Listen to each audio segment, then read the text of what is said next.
I'm Joe Roy Metheny, the butcher of Baltimore. You've heard the rumors, but you don't know the half of it. From Vietnam, vet, to loving father, to something much darker, I'm no hero, just the monster your mama warned you about. My story isn't for the faint of heart. So, if you're ready, let's dive into the bloody truth of what I did. I was born in 1954, grew up in Essex, Maryland. Had a normal enough childhood, I suppose. Joined the army when I was old enough. Served in Vietnam. Came back changed, like a lot of us did. Started drinking, doing drugs. Thought I'd found some stability when I got married and had a kid. But that didn't last. It was 1994 when everything went to hell. My wife, she up and left. Took our 6-year-old boy with her. I was working as a truck driver then. And when I came home to an empty house, something in me just snapped. I went looking for them. Ended up living under a bridge in South Baltimore. That's where it all started. 2 homeless guys. I was high, we got into it.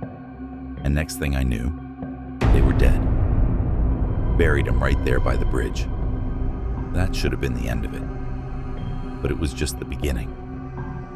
Started picking up prostitutes, luring them back to my little camp. Killed a few of them. There was Kimberly Spicer, Catherine Magaziner, Tony and Gracia. Did things to their bodies I ain't proud of. And then I got this sick idea. I opened up a little open pit beef stand right there on Route 40. Sold hamburgers and barbecue to all the hungry folks passing by. But here's the kicker. It wasn't all beef they were eating, if you catch my drift. Yeah, I mixed in some of my victims. Figured it was a way to get rid of the evidence and make a buck at the same time. Got caught eventually, of course. It was December '96 when they finally nabbed me.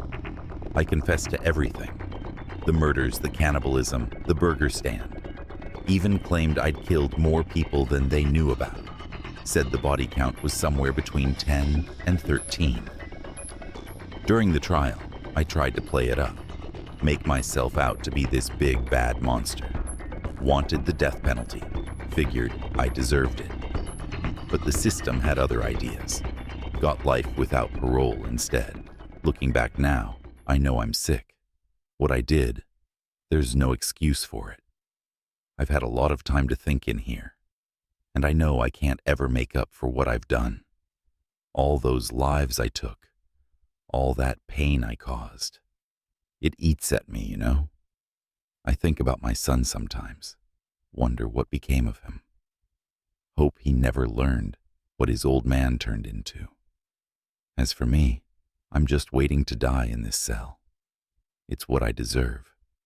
So there you have it, the whole sordid tale of Joe Roy Metheny. It ain't pretty, it ain't nice, but it's the truth.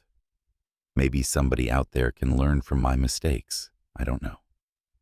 All I know is, once you start down that dark path, there's no coming back. Remember that.